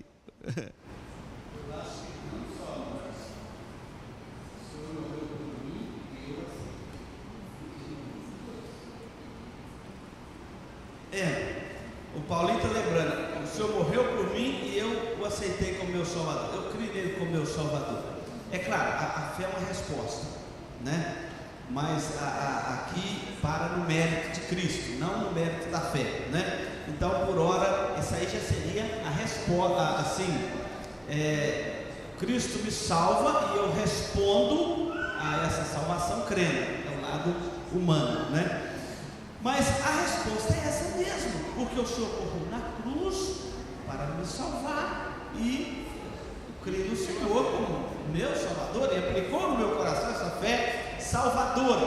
Agora, o que nós temos que tomar cuidado é com a justiça própria, porque todos nós, principalmente, nós somos acusados pela sociedade de que nós somos pessoas arrogantes, porque nós falamos que somos salvos. Não é? Vocês acham que só vocês são salvos? Né? Fala aí, eu creio que fazem, eu sou salvo. Mas é claro, Jesus diz: quem crê em mim tem a vida eterna, não é terá. Ele é um salvo já aqui, não é um salvo só lá na frente, depois da morte, depois da volta do Cristo. Ele é um salvo, tá certo, ele é um salvo. Mas nos acham arrogantes, porque eles pensam assim, que nós achamos que somos melhores do que eles. Aí é mentira. E quem pensa assim está equivocado. A única coisa que difere você e eu, estamos aqui agora na igreja, ouvindo a palavra de Deus, contemplando esta conversão maravilhosa de Saulo de Tarso, a única coisa que difere qualquer um de nós de o mais perigoso bandido preso ali naquele presídio, saindo aqui para Campo Grande, é a graça de Cristo que operou nos nossos corações. É a única coisa que difere. Então não é justiça própria. Mas quando a Bíblia fala que nós somos justificados, está lá em Romanos 5, fala assim: justificados, pois mediante a fé temos paz com Deus por meio de nosso Senhor Jesus Cristo. Justificados. A palavra é uma palavra forense, uma palavra que o juiz usava para dar a sentença. E a sentença que Deus deu a nós, por causa da graça de Cristo imputada em nós, é assim: Tzedek, né? Agora você é justo, não justo pela sua justiça própria. Muitas pessoas acham que são justificados pelas suas boas obras, e não é pela fé em Cristo. Então, é Deus te declarando justo, mas eu não sou justo, mas Ele te declarou justo. E o grande dilema dessa doutrina da justificação na Bíblia é o seguinte: como pode um Deus santo declarar um pecador agora como justo sem ficar contaminado com esse processo? Aí Paulo vai falar em Romanos 1, que ele vai dizer assim, em Romanos 1: pois não me envergonho do Evangelho, porque é o poder de Deus para a salvação de todo o que crê, primeiro o judeu, depois o gentio, visto que a justiça de Deus se revela no Evangelho, de fé em fé, como está escrito: o justo viverá por fé. Onde manifesta a justiça de Deus? No Evangelho, porque Cristo morreu ali para pagar o preço dos pecados de pecadores como você e eu, e essa graça de Deus agora aplicada no nosso coração nos faz justos, mas não somos justificados. É diferente. Então Paulo era um homem que se apoiava numa justiça própria, e ao apoiar na justiça própria, ele agora é totalmente desclassificado dela. Aqui o texto vai referir que ele cai por terra, Deus resistindo àquela justiça própria de Paulo, revolucionando aquela justiça própria dele. Olha só, aqui a própria missão fala que ele cai do cavalo, viu? Ele cai do cavalo, então vamos lá, perde a visão, ele é levantado pela mão de outros, e aquele homem que dava ordem a todo mundo, agora ele recebe uma ordem. Ele reconhece o senhorio de Cristo: quem és tu, Senhor, Quírios? E agora ele recebe uma ordem desse Cristo que ele encontra ali, ressurreto. Por isso que ele diz que ele é um nascido fora de tempo. Ele fala assim: você vai, continua sua jornada, acaba de chegar em Damasco, e aguarda lá que alguém vai te dizer o que você deve fazer. O homem acostumado a dar ordem e que não aceitava a ordem de ninguém, agora a sua justiça própria é completamente desfeita, anulada. Você vai lá e vai receber ordem. Por ironia do destino, viu? Por ironia do destino, não aparece nenhum apóstolo lá para dar ordem a ele.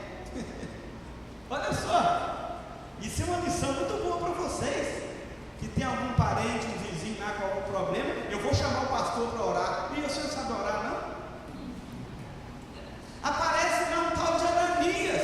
Vocês já ouviram falar nesse nome? Um homem que aparece do nada assim.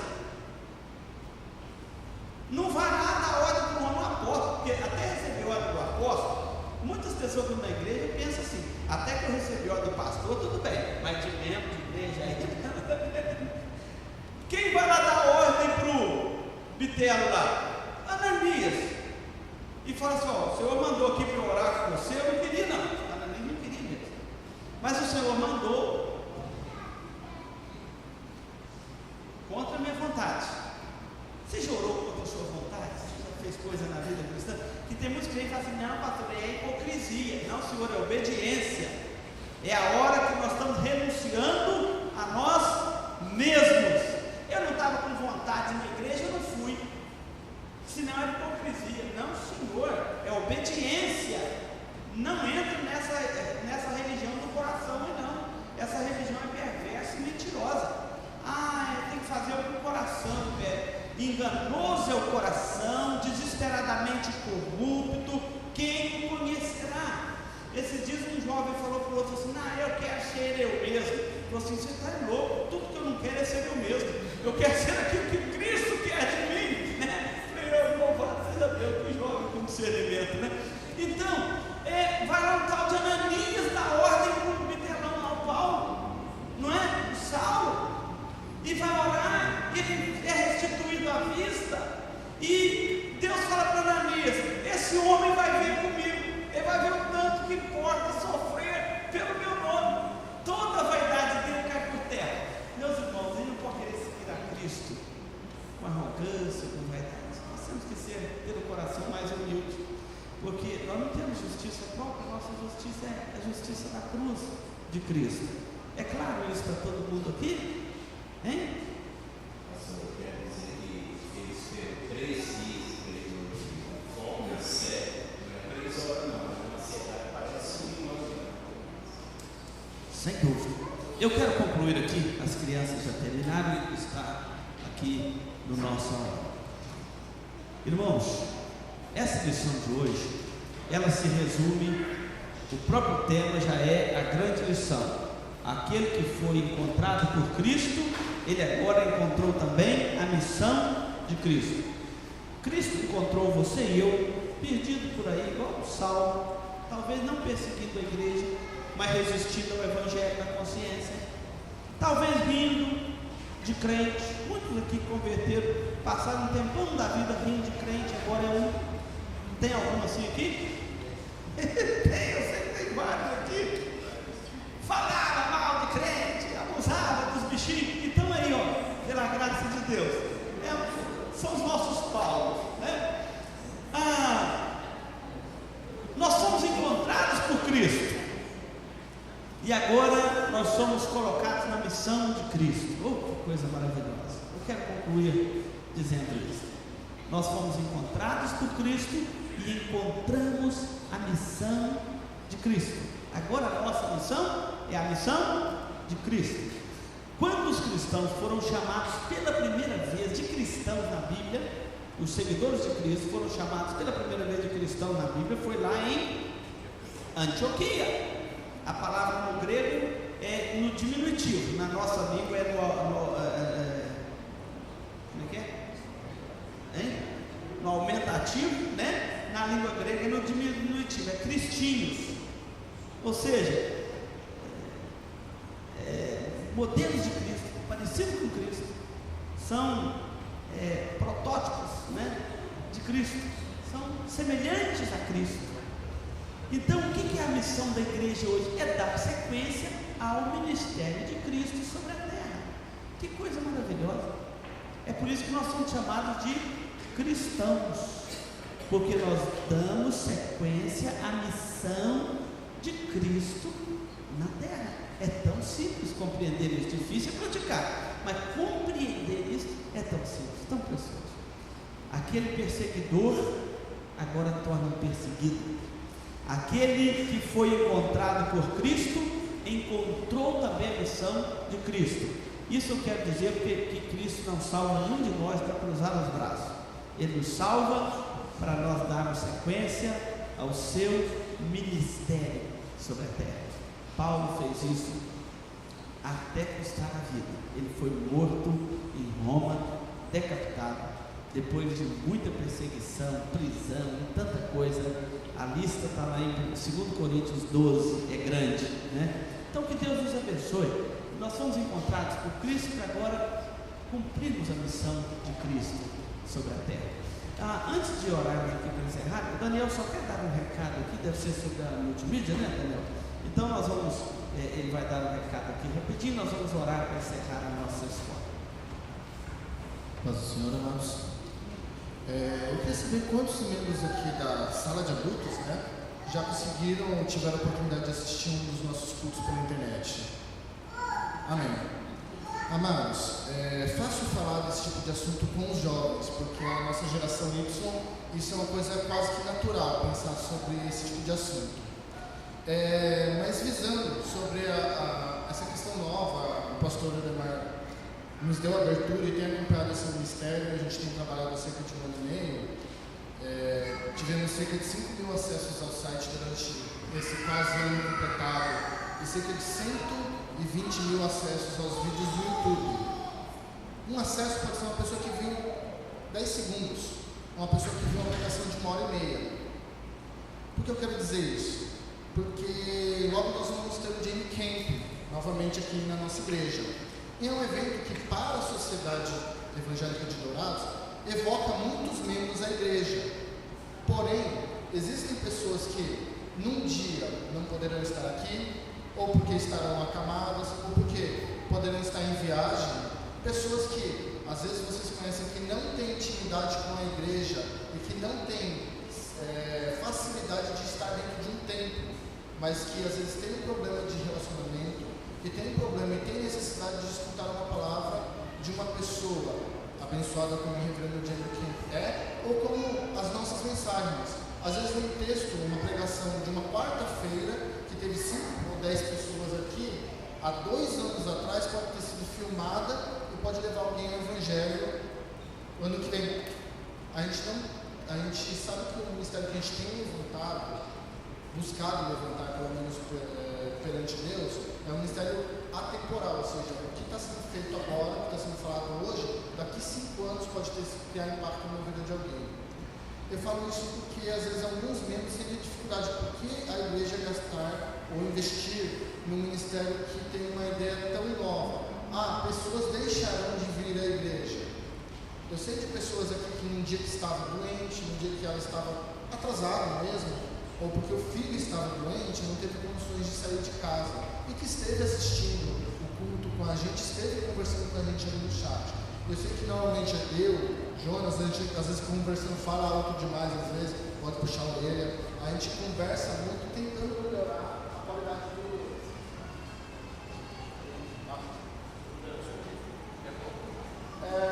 tentando melhorar a qualidade do nosso serviço. Mas a gente tem feito aquilo Mas a gente tem que ter feito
Grande FM. E esses programas têm sido gravados também e estão aí no site da igreja, né? E são oportunidades do evangelho chegar muito além de onde a gente possa imaginar que ele esteja chegando através do ministério desta igreja, tá certo? Vamos ficar de pé, vamos orar ao Senhor. À noite nós estaremos para o culto, traga visitante, venha com toda a família. Vamos adorar juntos ao Senhor nosso Deus. Tá bom? Vou pedir a Geise para encerrar com oração para nós. Senhor, nosso Deus e Pai, queremos te agradecer, ó Pai, por mais essa oportunidade de estarmos aqui na tua casa, aprendendo mais sobre ti, ó Senhor. Que nós estejamos, meu Pai, a cada dia mais buscando ao Senhor com humildade e nunca com arrogância, Senhor. Porque só o Senhor sabe o momento de cada um.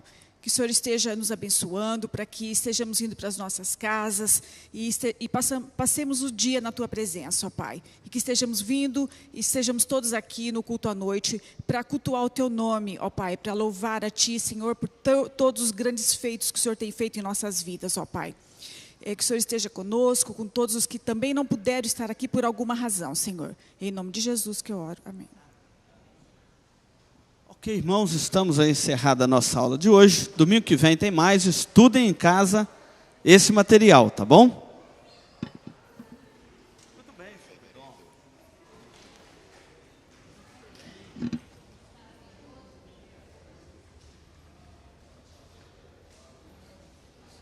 que é esse negócio? Esse aqui eu passei para ele.